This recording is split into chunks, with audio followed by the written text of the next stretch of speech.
The female veteran population is the fastest growing veteran demographic in the nation, but for many female veterans, dedicated support networks are difficult to find. Veteran Ginger Miller experienced this often difficult transition firsthand and decided to do something about it, founding the nonprofit organization Women Veterans Interactive, dedicated to providing female veterans with a place to call their own. My name is Ginger Miller. I am the president and CEO of the national nonprofit organization Women Veterans Interactive. I went into the Navy specifically to get the GI Bill so I can go to college. A lot of my dreams and aspirations of staying in the military for 20 years or longer kind of came to a screeching halt right at around maybe 4 years in, at which time I suffered from 2 horrific accidents and I ended up getting a medical discharge. Didn't really know what I would do at that point. And as a woman veteran, I felt kind of lost. So, I went back home to have a sense of comfort and to have some type of stability. But even throughout that time, when my husband's post-traumatic stress disorder kicked into high gear, they basically told me, for lack of better words, you have to take your crazy husband and find some place to go. And like a lot of veterans today, we ended up being homeless. And that's not something that should happen to anybody who goes into the military. But when you're transitioning out, if you don't really know where to look for services, then it's just like having no services at all. The only thing I could do was reach in. I said, you've got to survive. Because if the ship goes all the way down, like down, your husband's going, your son's going, like my son didn't ask to be here. So for me, I just had to really dig deep with every fiber of my being and fight my way out of homelessness, where I worked 3 jobs. And I went to school full time because remember, I had the GI Bill, and I think it was a combination of the dreams that I had and the situation that I found myself in that put a fire up under me to say, you have got to get out of this thing. You will get out. The needs for women veterans have never properly been addressed. One day, about 2 o'clock in the morning, I had this come to Jesus moment, where I had to look myself in the mirror and I said, you're Ginger Miller, wife, mother, caregiver, disabled veteran, commissioner, all these great things. And the last thing that popped in my head was woman veteran. And I said, you know what? What's out there for women veterans? Organizations were addressing the needs of veterans as a whole. No one was addressing the specific needs of women veterans. No one was addressing military sexual trauma. No one was addressing women veterans who were homeless. No one was addressing women veterans who weren't transitioning well. So in retrospect, women veterans really need our own programs because we have specific needs that men just don't have. And number one, women veterans are sometimes afraid to reach out for help because we can't identify with an organization that looks like us and that's for us. And that's who we are at Women Veterans Interactive.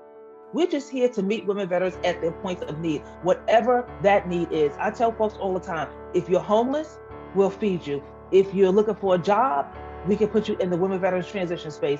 If you need a friend, we can offer you peer-to-peer support. And if you're looking for a way to give back, we can help you with that as well. So we're a full-service nonprofit organization for women veterans. I served in the United States Navy for 4.5 years as a cryptologic technician technical. First learned about WVI in 2013. Recently, the organization has come back in my life after I had a stint with being homeless. I actually ended up going to like a business meetup and I just knew she was going to be there. And I walked up to her and she said, "Hey, Aaliyah, where you been?" And I just started crying and I told her what was going on. And she was like, "Give me your number and we're going to fix this." And we did.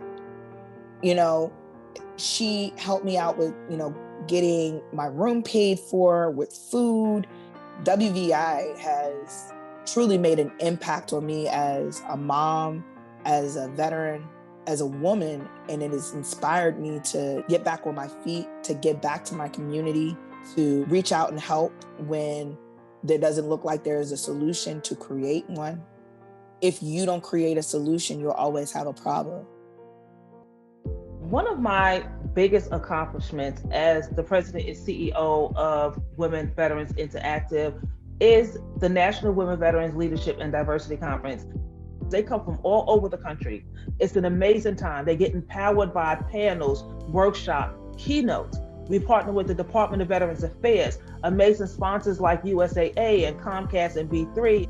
And what's really special about this event is always hosted on or around the Veterans Day holiday. So it's more of a tribute to the women who have served and sacrificed for this country, but it's also a learning experience. So you leave this conference feeling empowered, feeling connected to other women veterans.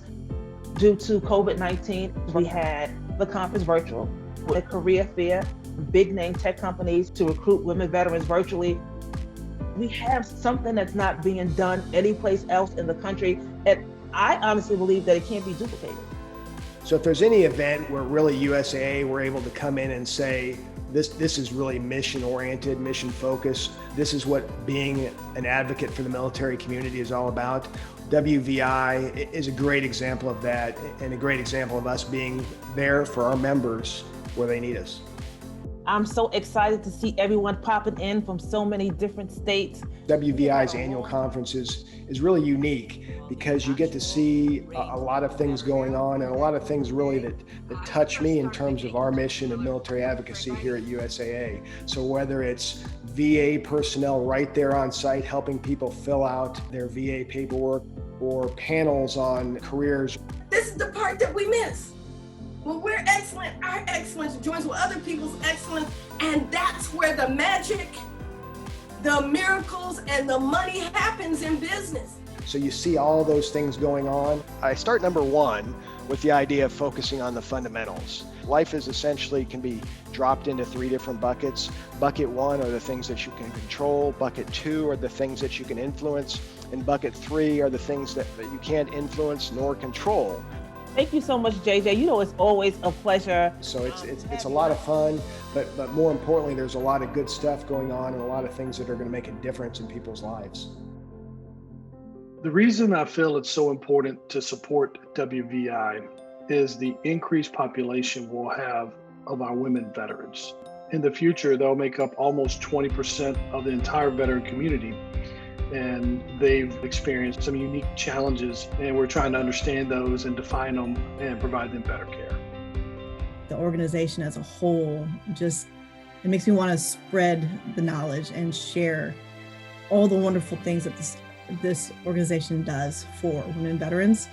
And it'll open the eyes to others that just don't know, because women are the only people who have ever served voluntarily. Never been drafted.